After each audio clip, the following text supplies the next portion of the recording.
Price lord, welcome to our channel. இது வந்து பார்த்திங்கன்னா கேஷவர்தினியோட பூ. ஒரு 2 இயர்ஸ் முன்னாடிலாம் கேஷவர்தினி நம்ம வீட்டில் வளராதா அப்படின்னு சொல்லிட்டு ரொம்ப கஷ்டப்பட்டு வாங்கி வச்சேன். சர்வே ஆகாது. அப்புறம் பார்த்திங்கன்னா கொஞ்சம் ஷேடில் வச்சு ப்ரொடெக்டிவாக வளர்த்தேன். இப்போ பார்த்திங்கன்னா சன்லைட்டில் தான், ஓப்பனில் தான் வச்சுருக்கேன். பிளான்ட் நல்லாவே இருக்குது. பாருங்கள் எவ்வளோ லீஃபோட எவ்வளோ அகலமாக போயிருக்கு பாருங்கள்.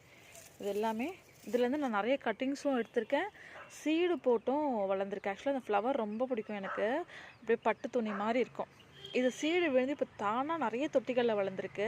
ஒரு காலத்தில் கஷ்டப்பட்டு பார்த்து வளர்த்தது இப்போது அதுவே தானாக ஜெர்மினேட் ஆகிறது ரொம்பவே சந்தோஷமாக இருக்குது. பார்க்கலாம் வாங்க.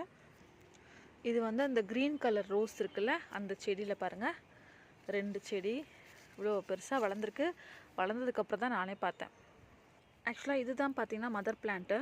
இதுலேருந்து தான் நிறைய விதைகள் போட்டு நான் உற்பத்தி பண்ணேன். அதுக்கப்புறம் ஸ்டெம் ப்ராபகேஷனும் பண்ணேன், ரிலேட்டிவ்ஸ்க்கும் கொடுத்துருக்கேன். அதுக்கப்புறம் இது பார்த்திங்கன்னா இளந்தங்காய் தொட்டி. அதில் பார்த்திங்கன்னா ஒரு கேஷவர்தினி முளைச்சிருக்கு.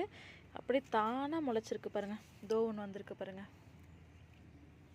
ஸோ உங்கள் வீட்டில் கேஷவர்தினி இருக்கா, எப்படி இருக்குது அப்படின்றத கமெண்ட்டில் சொல்லுங்கள். முக்கியமாக எதுக்கெலாம் யூஸ் பண்ணுறீங்க? ஹேர் ஆயில் செய்வோம் இல்லையா, அது என்ன மாதிரி ப்ராசஸ் அப்படின்னு சொன்னீங்கன்னா நானும் ட்ரை பண்ணுவேன், மற்றவங்களுக்கும் யூஸ்ஃபுல்லாக இருக்கும்.